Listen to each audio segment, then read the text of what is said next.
नमस्कार दोस्तों, स्वागत करते हैं आप सभी कैवस्त जी को इसमें। तो दोस्तों आज की इस वीडियो में हम सभी एक पेपर देखने वाले हैं जो कि आपका स्टेनो एएसआई का है, यानी कि आंसू सहायक अवर निरीक्षक का पेपर है। क्योंकि आप सभी को पता है कि आपका वैकेंसी आया हुआ है स्टेनो एएसआई का, 305 पदों पर वैकेंसी है।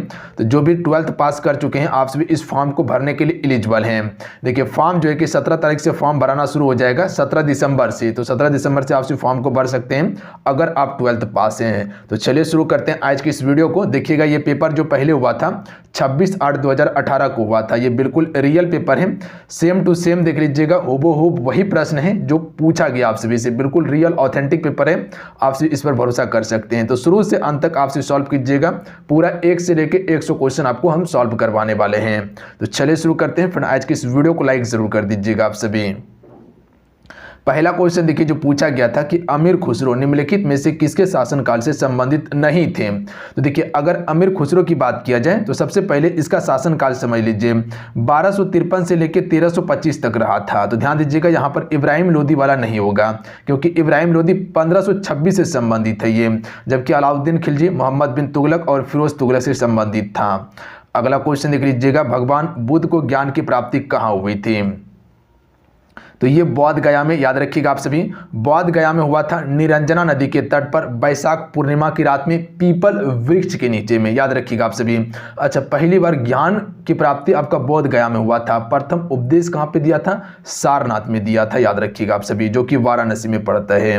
अगला है, राम प्रसाद बिस्मिल का नाम किससे संबंधित है? काकोड़ी षड्यंत्र से संबंधित है, जो कि 1925 में काकोड़ी षड्यंत्र हुआ था, तो इसी से संबंधित है। ऑप्शन में सी करेक्ट आंसर होगा। अगला है, ओमेगा 3 का वर्ग है, तो ये वसीय अम्ल का वर्ग है। अगला क्वेश्चन है कि कार्बन मोनोऑक्साइड विषाक्तता निम्नलिखित में से किसको मुख्यतः प्रभावित करता है? Right answer option number D हो जाएगा, रक्त की ऑक्सीजन को वहन करने की क्षमता को यह प्रभावित कर देता है। अगला प्रश्न देख लीजिएगा, क्वेश्चन 6 है, और क्वेश्चन जो पूछा गया था आपका कि मानव के पाचन तंत्र में पाचन की प्रक्रिया कहां से प्रारंभ होती है। देखिए अगर आपसे तैयारी कर लीजिएगा तो आराम से इसमें जो है कि आप भी रिजल्ट बना सकते हैं, क्योंकि क्वेश्चन देखिएगा तो ठीक ठाक क्वेश्चन पूछा गया था, ज़्यादा कोई हार्ड क्वेश्चन भी नहीं था। तो आप फॉर्म को ज़रूर भर लीजिएगा, और आप सभी के लिए हम एप्लीकेशन पे क्लासेस भी शुरू कर देंगे ताकि आप सभी तैयारी कर सकते हैं परफेक्ट तरीके से। एप्लीकेशन को जाके डाउनलोड कर लीजिएगा, युवा शक्ति जी के कुछ एप्लीकेशन का नाम है, प्ले स्टोर पे जाइएगा, वहाँ से आप सभी डाउनलोड कर लीजिएगा। वहाँ पर आपको क्लासेस मिल जाएगा, जो भी नोट्स होगा, PDF होगा, ई बुक होगा, वो सारा चीज़ हम आपको प्रोवाइड कर देंगे। मानव के पाचन तंत्र में पाचन की प्रक्रिया जो प्रारंभ होती है मुख गुहा से, याद रखिएगा आप सभी, ऑप्शन में भी करेक्ट आंसर होगा। देखिए आप सबको बताते हैं, 1 से लेके पूरा 100 क्वेश्चन सॉल्व कीजिएगा, और लास्ट में स्कोर भी देखिएगा कितने स्कोर कर पा रहे हैं इसमें आप सभी। अगला है, कौन सा अम्ल हमारे शरीर में पाचन की क्रिया में सहायक है? हाइड्रोक्लोरिक अम्ल होगा, ऑप्शन नंबर ए, जिसे हम सभी HCl के नाम से जानते हैं। याद रखिएगा किस नाम से जानते हैं? HCl के नाम से जानते हैं। अगला है, निम्नलिखित में से किस विटामिन की कमी से रिकेट्स नामक रोग होता है? देखिए अगर रिकेट्स की बात किया जाए तो आपको पता होना चाहिए कि विटामिन डी जो है इसी की कमी से रिकेट्स नाम रोग होता है। ध्यान दीजिएगा, इससे क्या हो सकता है कि बच्चे का जो हड्डी होता है वो कमजोर होने लगता है, याद रखिएगा विटामिन डी की कमी से। अच्छा, विटामिन डी का रासायनिक नाम क्या है? तो याद रखिए कैल्सीफेरॉल विटामिन डी का रासायनिक नाम है। अच्छा, विटामिन डी का सबसे अच्छा स्रोत क्या माना जाता है? तो सूर्य का प्रकाश हो जाता है, प्लस में मछली का जो यकृत वाला तेल होता है वो विटामिन डी का सबसे अच्छा स्रोत है। अच्छा, यहीं से याद रखिएगा विटामिन ए का रासायनिक नाम क्या है? रेटिनॉल है, इसकी कमी से रतौंधी रोग होता है, इसका सबसे अच्छा स्रोत क्या है? गाजर, याद रखिएगा। अच्छा, विटामिन बी का रासायनिक नाम क्या है? थायमिन, याद रखिएगा आप सभी। अच्छा, विटामिन सी का रासायनिक नाम क्या है? एस्कॉर्बिक एसिड, याद रखिएगा, इसकी कमी से क्या होता है? मसूड़े से खून निकलने लगता है, जिससे कह सकते हैं कि एस्कॉर्बी नामक रोग होता है। सबसे अच्छा स्रोत जो होता है वो खट्टा पदार्थ, यानी कह सकते हैं कि आंवला हो गया, नींबू हो गया, ये सभी विटामिन सी का सबसे अच्छा स्रोत है। अगला है, स्थिति विज्ञान निम्नलिखित में से किससे संबंधित है? राइट आंसर होगा विराम की स्थिति से संबंधित है ये आपका। अगला है, किस रंग द्रव्य की उपस्थिति के कारण पौधे का रंग जो होता है वो हरा होता है? तो देखिए हरा की बात किया जाए तो ये क्लोरोफिल के कारण होता है। अगला है कि निम्नलिखित में से किसने तीनों गोलमेज सम्मेलन में भाग लिया था। देखिए गोलमेज सम्मेलन की बात किया जाए तो ये आपका कहाँ होता है, लंदन में होता है। पहला गोलमेज सम्मेलन आपका 1930 में हुआ था, दूसरा याद रखिएगा 1931 में हुआ था, और तीसरा याद रखिएगा 1932 में हुआ था। तीनों गोलमेज जो सम्मेलन में भाग लिया था डॉक्टर BR अम्बेडकर ने भाग लिया था, याद रखिएगा आप सभी। जबकि दूसरा गोलमेज सम्मेलन में महात्मा गांधी जी भाग लिया था, याद रखिएगा आप सभी।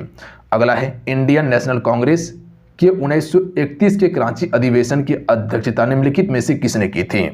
तो ये क्वेश्चन आपको पूछा गया था। तो कराची अधिवेशन जो है कि इसकी अध्यक्षता सरदार वल्लभ भाई पटेल के द्वारा किया गया था 1931 में। अगला है हम्पी में विजयनगर के भग्नावशेष किसके द्वारा 1800 ईस्वी में प्रकाश में लाए गए थे। सबसे पहले ये समझिएगा कि जो हम्पी आप सभी देखते हैं ये विजयनगर साम्राज्य की राजधानी थी। देखिए विजयनगर साम्राज्य की स्थापना 1336 ईस्वी में हरिहर और बुक्का के द्वारा किया गया था, याद रखिएगा आप सभी। दोनों भाई था जो काकतीय वंश का सेनापति था। कर्नल कॉलिन मैकेंजी बिल्कुल करेक्ट आंसर होगा, ऑप्शन नंबर ए। अगला है पंचायती राज का सबसे प्रमुख भाग क्या है। देखिए अगर पंचायती राज की बात किया जाए तो आपको पता होना चाहिए कि अनुच्छेद 40 जो है ये पंचायती राज से संबंधित है, याद रखिएगा आप सभी। अच्छा पंचायती राज सबसे पहले लागू कहाँ किया गया था, राजस्थान के नागौर जिले में किया गया था। किसके द्वारा, पंडित जवाहरलाल नेहरू जी के द्वारा किया गया था। दूसरा आंध्र प्रदेश में किया गया था। अच्छा यहाँ से क्वेश्चन पूछा जाता है कि पंचायती राज को संवैधानिक दर्जा कब दिया गया था। 73वां संविधान संशोधन के द्वारा दिया गया था, याद रखिएगा। 73वां संविधान संशोधन 1993 में दिया गया था। और आप सभी कह सकते हैं कि जो पंचायती राज है ये आपका 3 स्तर पर है, यानी कि ग्राम पंचायत, उसके बाद जो है कि ब्लॉक स्तर हो जाएगा और जिला स्तर पर होगा, जो कि बलवंत राय मेहता समिति के द्वारा दिया गया था। तो ग्राम इसका बिल्कुल करेक्ट आंसर होगा। अगला क्वेश्चन देख लीजिएगा, भारत में नए राजनीतिक दल को मान्यता कौन देता है। राइट आंसर हो जाएगा चुनाव आयोग, यानी कि निर्वाचन आयोग के द्वारा दिया जाता है। देखिए निर्वाचन आयोग की बात किया जाए तो ये संविधान के भाग 15 प्लस में अनुच्छेद की बात किया जाए तो अनुच्छेद 324 से लेकर 329 तक जो है ये निर्वाचन आयोग के बारे में ही बताता है। और यहीं से याद रखिएगा निर्वाचन आयोग की स्थापना कब हुआ था, 25 जनवरी 1950 में जो है कि निर्वाचन आयोग की स्थापना हुआ था। अगला क्वेश्चन देख लीजिएगा, भारत के राष्ट्रपति चुने जाने से पूर्व श्री रामनाथ कोविंद कहाँ के गवर्नर थे। देखिए ये 2017 का करंट का क्वेश्चन पूछा गया था। तो उस समय जो ये आपका गवर्नर था वो बिहार का गवर्नर था। देखिए श्री रामनाथ कोविंद की बात किया जाए तो ये आपका 14वें राष्ट्रपति बने थे। अगला क्वेश्चन देख लीजिएगा, भारतीय संविधान के 44वें अनुच्छेद के अनुसार समान सहायता की परिकल्पना निम्नलिखित में से किन के लिए किए गए हैं। यहां पर समान संहिता की बात किया गया है, जो वर्तमान में कह सकते हैं कि गोवा राज्य में लागू है अभी, ये नागरिकों के लिए हैं। तो option number D correct answer होगा, समान संहिता। अगला क्वेश्चन है कि अगस्त 2017 में भारत के नए उपराष्ट्रपति के रूप में किन्हें चुने गए थे। देखिए ये 2017 का करंट का क्वेश्चन था, तो उस समय वेंकैया नायडू था। तो वेंकैया नायडू करेक्ट आंसर होगा। बट अभी आपका करंट से क्वेश्चन पूछा जा सकता है, ध्यान दीजिएगा। तो अभी जो है कि आपका उपराष्ट्रपति कौन है, जगदीप धनखड़ है, ध्यान दीजिएगा आप सभी। अगला क्वेश्चन है कि निम्नलिखित में से कौन सा एक आदेश किसी व्यक्ति को गैर कानूनी ढंग से बंदी बनाए जाने पर उसकी स्वतंत्रता सुनिश्चित करने के लिए उच्चतम न्यायालय द्वारा जारी किया जाता है। तो यहाँ से समझिएगा, देखिए उच्चतम न्यायालय जो है कि 5 प्रकार का रिट जारी करता है। वो कौन कौन सा है, पहला हो जाएगा बंदी प्रत्यक्षीकरण रिट, दूसरा हो जाएगा परमादेश हो जाएगा, तीसरा हो जाएगा प्रतिषेध, चौथा हो जाएगा आपका उत्प्रेषण और 5वां होगा अधिकार परीक्षा। ये 5 प्रकार का रिट आपका जारी करता है, ध्यान दीजिएगा आप सभी। तो इसका जो करेक्ट आंसर होगा वो बंदी प्रत्यक्षीकरण रिट होगा। अगला है भारत की पहली महिला मुख्यमंत्री कौन थी। तो सुचेता कृपलानी इसका बिल्कुल राइट आंसर होगा। अगला है भारत का कोई नागरिक अपनी नागरिकता खो देगा यदि हुआ। तो देखिए नागरिकता कब खो सकते हैं आप, अगर भारतीय नागरिकता का परित्याग कर दिया जाए बिल्कुल खो सकते हैं, या स्वेच्छा से किसी अन्य देश की नागरिकता प्राप्त कर लें तब पर भी आप सभी भारत की नागरिकता खो सकते हैं। तो इसका करेक्ट आंसर हो जाएगा केवल 1 और 2। अगला क्वेश्चन है कि नरसिम्हा कमेटी व निम्नलिखित में से किन सुधारों से संबंधित हैं। बैंकिंग सूचना सुधार से संबंधित है, ऑप्शन में डी राइट आंसर होगा। अगला है निम्नलिखित में से केंद्र सरकार की कौन सी योजना भारत के मुख्य शहरों के विकास से संबंधित है। तो देखिए भारत के मुख्य शहरों के विकास से संबंधित योजना जो है यह आपका अमृत योजना होगा। अगला है भारत की राजकोषीय नीति किसके द्वारा प्रतिपादित की जाती है? वित्त मंत्रालय के द्वारा। अगला है तालचर कोयले की खान कहाँ स्थित है? देखिए तालचर की बात किया जाए तो ये आपका उड़ीसा में है, याद रखिएगा आप सभी।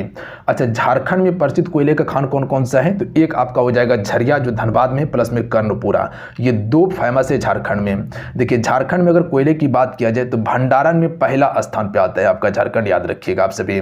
अगर भंडारक की बात किया जाए तो पहले स्थान पर झारखंड है, उसके बाद उड़ीसा, तब छत्तीसगढ़ है। अच्छा, उत्पादन में बात किया जाए कि कोयले का सबसे अधिक उत्पादन कौन करता है? तो छत्तीसगढ़ राज्य जो है कि कोयले का सबसे ज्यादा उत्पादन करता है। तो ये फैक्ट को याद रखिएगा, छत्तीसगढ़, उड़ीसा, तब आपका झारखंड होगा उत्पादन में। बट भंडारण में बात किया जाए तो झारखंड पहले स्थान पे है। नगर कोझिकोड क्या कहलाता था? तो इसे हम सभी कालीकट के नाम से जानते थे, याद रखिएगा। कालीकट बंदरगाह जो कि उड़ीसा आपका केरल राज्य में पड़ता है। यहीं पर जो है कि सबसे पहले वास्को डिगामा आया था, जो कि पहला यूरोपीय यात्री था आपका। निम्नलिखित में से किस भारतीय राज्य की सीमा भूटान राज्य के साथ नहीं मिलती?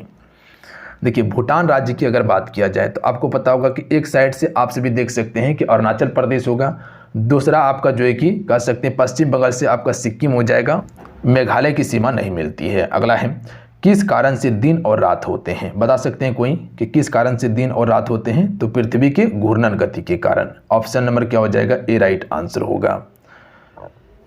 घूर्णन गति में पृथ्वी जो होता है वो अपने अक्ष पर घूमता है। और परिक्रमण गति की बात किया जाए तो वो सूर्य का परिक्रमा करता है, जिससे मौसम में परिवर्तन होता है। निम्नलिखित में से खरीफ फसल कौन सी है?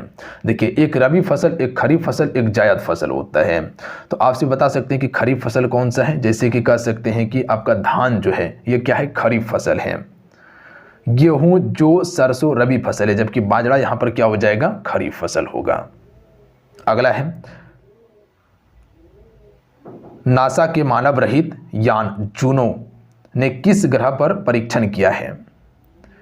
तो ये आपका बृहस्पति ग्रह पर किया है, जो सौरमंडल का सबसे बड़ा ग्रह है। अगला है इलेक्ट्रो एंसेफेलोग्राफी निम्नलिखित में से किसकी निगरानी के लिए उपयोग किया जाता है? यानी कि EEG जो है ये किसकी निगरानी के लिए प्रयोग किया जाता है? मस्तिष्क इसका बिल्कुल राइट आंसर होगा। अगला है शरीर का तापक्रम नियंत्रित करता है। देखिए फ्रेंड जितने भी आपसे जुड़े हुए हैं सेशन को लाइक जरूर कर लीजिएगा। देखिए एक लेक्चर तैयार करने में काफ़ी ज़्यादा मेहनत लगता है, तो आप सभी लाइक ज़रूर कीजिएगा। आपका एक लाइक मोटिवेट कराता है। और आप सभी के लिए हम जल्द ही सेशन शुरू कर देंगे, क्लासेस शुरू कर देंगे, प्रैक्टिस सेट जो कि फुल लेंथ का प्रैक्टिस सेट आप सभी को मिलने वाला है। तो चैनल को सब्सक्राइब कर घंटे को जरूर प्रेस कर लीजिएगा, ताकि जब भी क्लास हो नोटिफिकेशन आप सभी को मिल जाए। शरीर का तापक्रम नियंत्रित जो करता है वो हाइपोथैलेमस करता है। अगला है सही कथन को चुनना है। यहाँ पर देखिए सही कथन इसमें कौन सा होगा? तो ऑप्शन नंबर बी वाला जो बिल्कुल सही होगा। लाल प्रकाश का तरंग दैर्घ्य और बैगनी प्रकाश से ज़्यादा होता है। याद रखिएगा जो तरंग दैर्घ्य की बात किया जाए तो लाल प्रकाश का तरंग दैर्घ्य जो होता है वो बैगनी से ज़्यादा होता है और बैगनी का कम होता है। जबकि विक्षेपण की बात किया जाए तो लाल प्रकाश का विक्षेपण कम होता है पर बैगनी का ज़्यादा होता है। याद रखिएगा आप सभी। देखिए लाल प्रकाश का प्रयोग हम सभी खतरे में करते हैं, याद रखिएगा, क्योंकि तरंग दैर्घ्य ज़्यादा होता है उसका। अगला है 40 डिग्री सेल्सियस का मान फ़ारेनहाइट स्केल पर कितना होगा? 104 डिग्री फ़ारेनहाइट होगा। अगला है विद्युत शक्ति की इकाई क्या है? तो राइट आंसर हो जाएगा वाट। अगला है विद्युत मोटर में क्या होता है? तो देखिए विद्युत मोटर में क्या होता है? पहले विद्युत मोटर में विद्युत दिया जाता है, उसके बाद घूमना शुरू करता है, यानी कि विद्युत ऊर्जा को यांत्रिक ऊर्जा में परिवर्तित कर देता है। तो ऑप्शन में सी करेक्ट आंसर होगा। अगला है मानव शरीर में होता है तो लगभग 70% जो है कि पानी पाया जाता है मानव शरीर में। अगला क्वेश्चन है कि विद्युत धारा निम्न में से किस उपकरण से मापी जाती है? आमीटर से मापते हैं विद्युत धारा को। निम्न खनिज में से किस खनिज के उत्पादन में भारत विश्व में अग्रणीय है? तो अभ्रक के उत्पादन में जो है कि जो चादरी अभ्रक होता है इसके उत्पादन में भारत विश्व में अग्रणीय, लगभग 80% अभ्रक का उत्पादन भारत ही करता है। अच्छा, भारत में सबसे ज़्यादा अभ्रक का उत्पादन कौन सा राज्य करता है? तो आंध्र प्रदेश राज्य करता है, याद रखिएगा। अगला है आइंस्टीन को नोबेल प्राइज किस कार्य के लिए मिला था? सबसे पहले ये समझिए नोबेल प्राइज के बारे में। देखिए 1900 ईस्वी में अल्फ्रेड नोबेल की यादगार के लिए नोबेल प्राइज शुरू किया गया था 1900 ईस्वी में। पहली बार 1901 में नोबेल प्राइज दिया गया था, याद रखिएगा आप सभी। और आइंस्टीन को जो मिला था ये प्रकाश विद्युत प्रभाव के लिए 1921 में दिया गया था, ध्यान दीजिएगा आप सभी, बात समझें। अच्छा, भारत में सबसे पहले नोबेल पुरस्कार किसे मिला था? रविन्द्रनाथ टैगोर को। कब मिला था? 1913 ईस्वी मिला था। प्लस में कह सकते सीवी रमन को 1930 में दिया गया था वादकी के लिए। तो 2 फैक्ट यहां से याद रखिएगा आप सभी। अगला है कोशिका का शक्ति स्रोत होता है। देखिए, कोशिका का शक्ति या कह सकते हैं कि पावर हाउस जो कहा जाता है माइटोकॉन्ड्रिया को कहा जाता है। अगला है एड्स निम्न में से किसके कारण से फैलता है या किसके द्वारा होता है? देखिए, HIV जो है कि इसका मुख्य कह सकते हैं कारण है। प्लस में कह सकते हैं कि ये जो आपका होता है ये विषाणु के कारण ही फैलता है आपका। ऑप्शन नंबर सी बिल्कुल करेक्ट आंसर होगा। यह शारीरिक संपर्क के कारण से भी फैलता है। अगला है आर्द्रता किस उपकरण से मापी जाती है? हाइग्रोमीटर से। हाइग्रोमीटर से मापी जाती है, याद रखिएगा।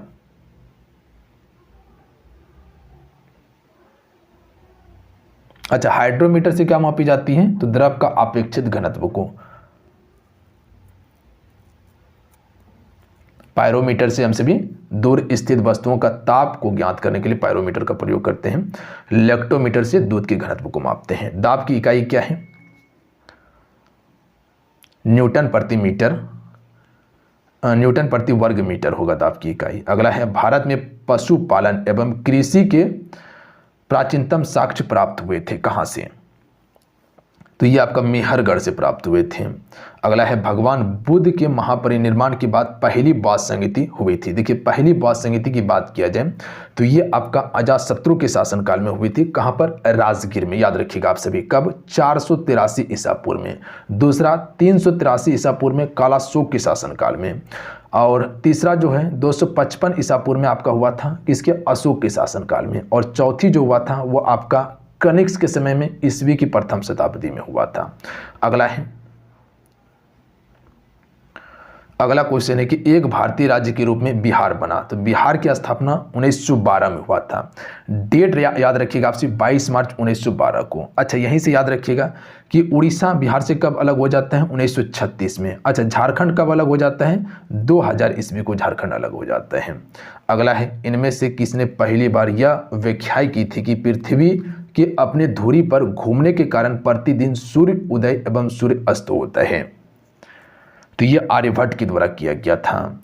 अगला क्वेश्चन है कि स्वर्ण भूमि का वह राजा कौन था जिसने नालंदा में एक बौद्ध विहार की स्थापना की तथा उसे रख रखाव हेतु अपने दूत द्वारा देवपाल से 5 गांव दान में देने के लिए प्रार्थना की थी? बालपुत्र देव इसका बिल्कुल करेक्ट आंसर होगा, सी नंबर। अगला क्वेश्चन है कि बिहार में निम्न हिस्सों में से कौन सा हिस्सा भूतात्विक दृष्टि से अपेक्षाकृत पुराना है? यानी कि इनमें सबसे पुराना हिस्सा कौन सा है? खड़गपुर पहाड़ियां जो है ये सबसे पुराना हिस्सा है आपका।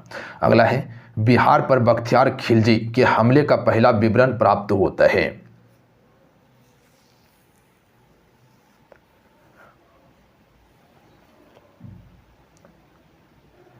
तबकात ए नासरी से। अगला है बिहार का अधिकांश क्षेत्र आच्छादित हैं, कछारी मिट्टी से आच्छादित हैं, बी राइट आंसर होगा। अगला है शेख बहाउद्दीन जाकिरिया किस संप्रदाय के थे? शेख बहाउद्दीन जाकिरिया जो है यह आपका किस संप्रदाय से संबंधित था? सुहरावर्दी संप्रदाय से संबंधित है, ए राइट आंसर होगा। अगला क्वेश्चन देखिए 54 नंबर है कि इन शासकों में से किसने अपनी सैन्य टुकड़ियों को 200 और 205 एवं 500 की इकाई में विभाजित किया था? इनमें से वो कौन शासक हैं? इस्लाम शाह, याद रखिएगा, जो कि आपका शेर शाह का पुत्र था इस्लाम शाह। अगला है यह कथन किसका है कि अकबर के शासनकाल में इलाहाबाद में 40 स्तंभ युक्त मंजिल के निर्माण में 5000 से 20,000 लोग ने 40 साल तक काम किया था? यह कथन किसके द्वारा कहा गया है? विलियम फिंच ने कहा था। ऑप्शन नंबर क्या हो जाएगा? सी करेक्ट आंसर होगा। अगला क्वेश्चन देख लीजिएगा, 1 मिनट रुक जाइए।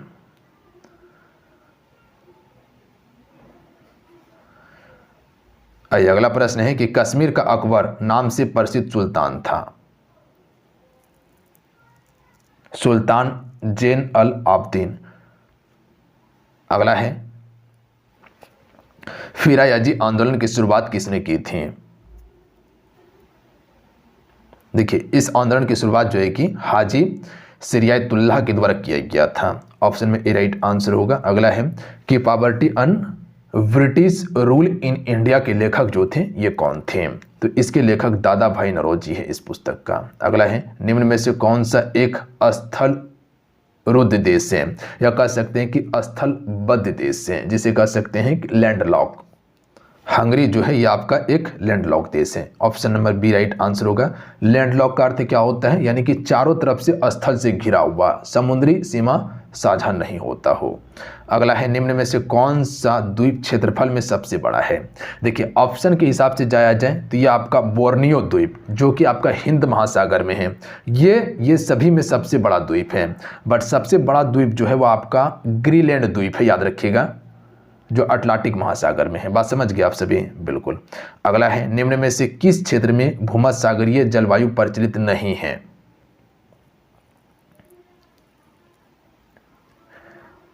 एडिलेड में आपका भूमध्यसागरीय जलवायु प्रचलित नहीं है, जबकि मध्य चिली, केप टाउन और पंपास इसमें आपका प्रचलित है। अगला है वह देश जो विश्व में रेशम का सबसे बड़ा उत्पादक है, वो कौन सा देश है जी जो विश्व में सबसे बड़ा रेशम का उत्पादक माना जाता है। तो चीन ही है आपका। ऑप्शन में भी राइट आंसर होगा। अगला है संयुक्त राज्य अमेरिका को छोड़कर विश्व के निम्नलिखित देशों में से कौन सा देश कच्चे तेल का सर्वाधिक उत्पादन करता है। सऊदी अरब इसका बिल्कुल राइट आंसर होगा। अगला है Deenbandhu Chhotu Ram thermal power station, ये कहां पर स्थित है।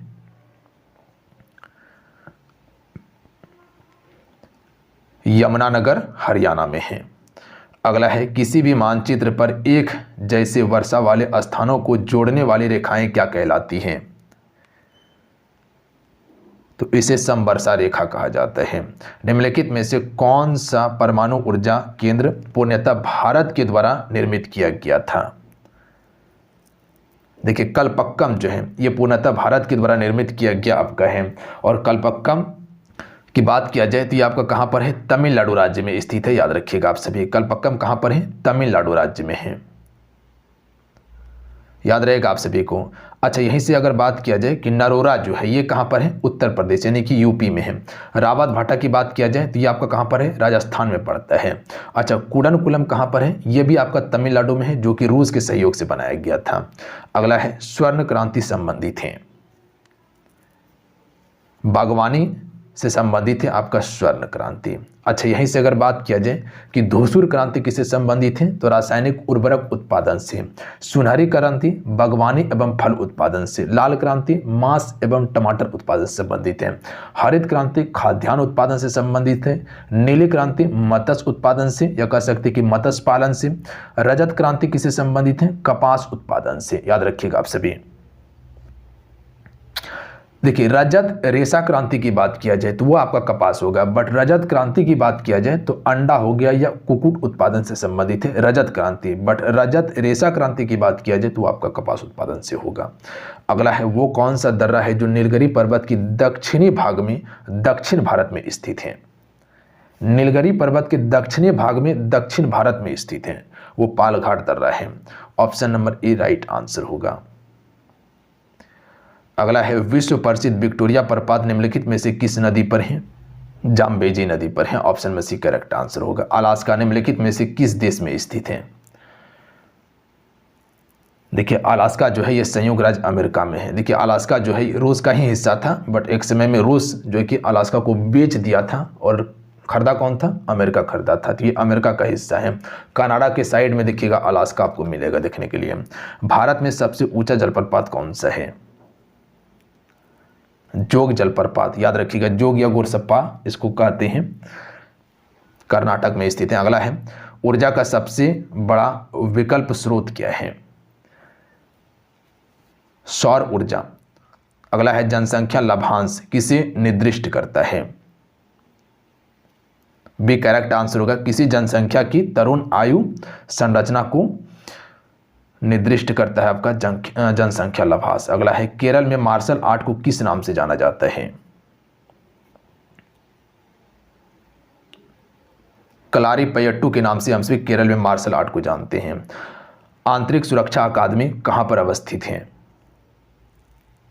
तो ये आपका माउंट आबू राजस्थान में है। आपका option number B right answer होगा। प्लस में दिलवाड़ा का जो जैन मंदिर है वो भी आपका माउंट आबू में ही स्थित है। अगला है भारत का राष्ट्रीय गीत किस उपन्यास से लिया गया है? तो आनंद मठ से लिया गया है।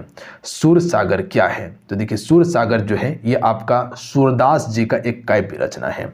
तो ऑप्शन में बी करेक्ट आंसर होगा। नोबेल पुरस्कार निम्नलिखित में से किस क्षेत्र में नहीं दिया जाता है?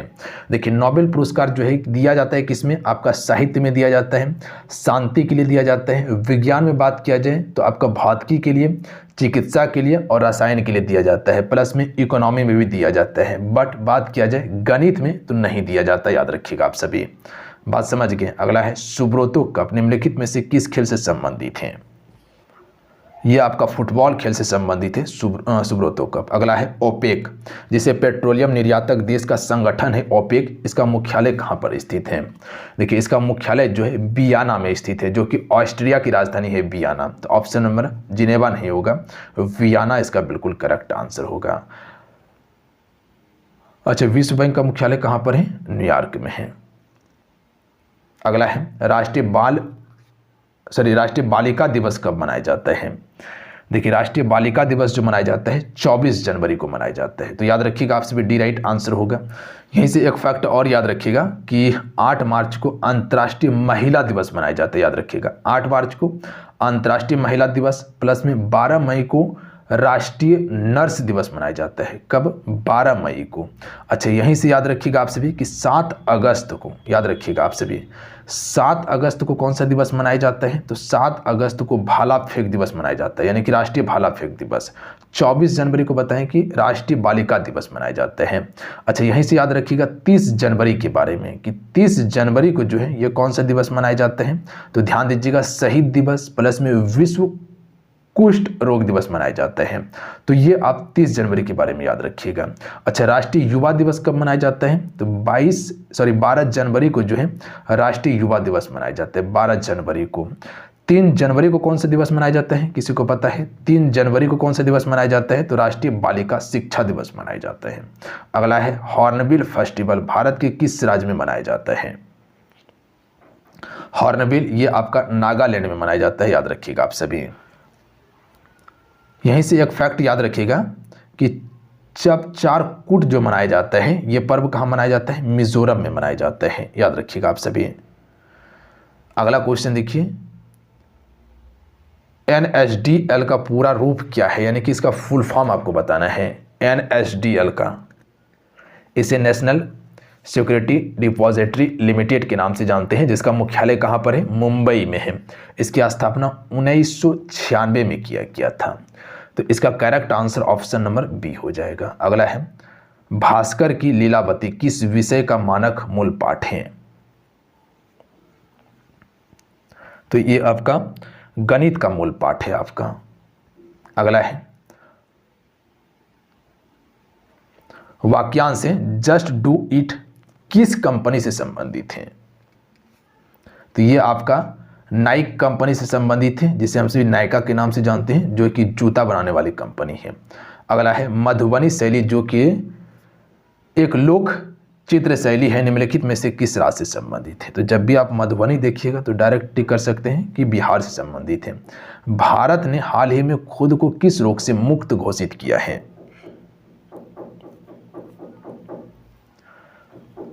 पोलियो से। Option number D right answer होगा। पोलियो से भारत अब पूर्णतः मुक्त हो चुका है। 5वीं ईस्ट एशियन समिट की बैठक किस देश में आयोजित की गई थी? तो यह आपका एशिया समिट से भी क्वेश्चन पूछा गया था, वियतनाम में आयोजित की गई थी। अच्छा यहीं से एक फैक्ट और याद रखिएगा आपसे भी कि जो आपका 17वां ईस्ट एशियन आपका जो समिट हुआ था ये आपका कंबोडिया में हुआ था, 2022 में हुआ था। ये वाला फैक्ट को याद रखिएगा। अगला है कि हाल ही में रक्षा अनुसंधान एवं विकास संगठन DRDO द्वारा विकसित मानव रहित टैंक का क्या नाम है? मुनात्रा इसका बिल्कुल राइट आंसर हो जाएगा। ये उस समय का करंट अफेयर है, यानी कि 2017 के लगभग का करंट अफेयर था ये आपका। अगला क्वेश्चन है कि गांधी जी के चंपारण पधारने की 100वीं वर्षगांठ 2017 किस महीने में मनाई गई थी।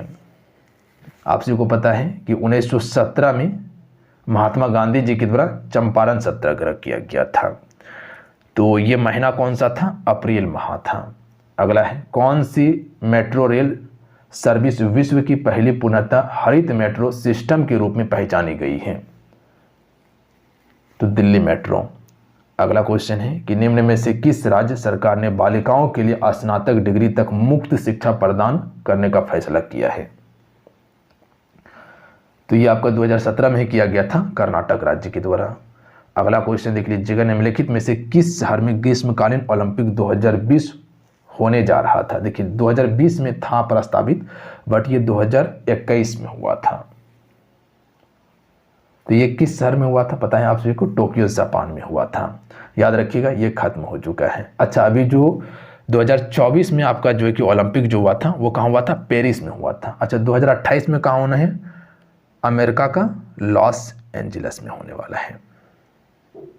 आज़ादी के बाद भाषा के आधार पर भारत का कौन सा राज्य पूर्ण गठन होने वाला राज्य था, और प्लस में ये कब हुआ था?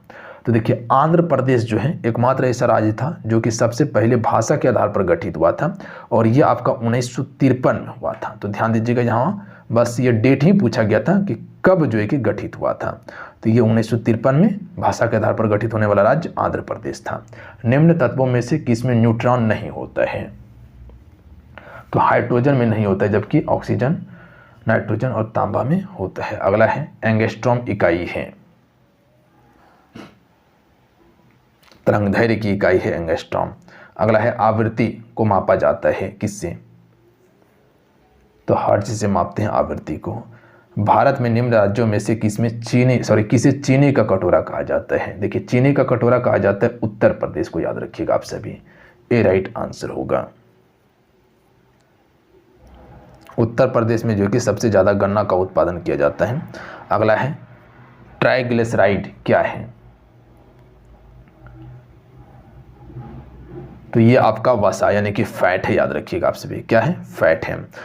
चलिए आज जो है कि हम सभी जो आपका स्टेनो एएसआई का जो पेपर था, यानी कि कह सकते हैं कि स्टेनो असिस्टेंट सब इंस्पेक्टर का जो पेपर था, ये पूरा 1 से लेकर 100 क्वेश्चन हम कंप्लीट करवाएं। बिल्कुल ऑथेंटिक जो 2018 में पेपर हुआ था वही पेपर आपको दिखाएं, यही क्वेश्चन पूछा गया था। देखिए क्वेश्चन का लेवल देखिएगा तो कह सकते हैं कि इजी टू मॉडरेट क्वेश्चन का लेवल था। बहुत बढ़िया क्वेश्चन पूछा गया था, उसी हिसाब से आप आगे तैयारी कर सकते हैं।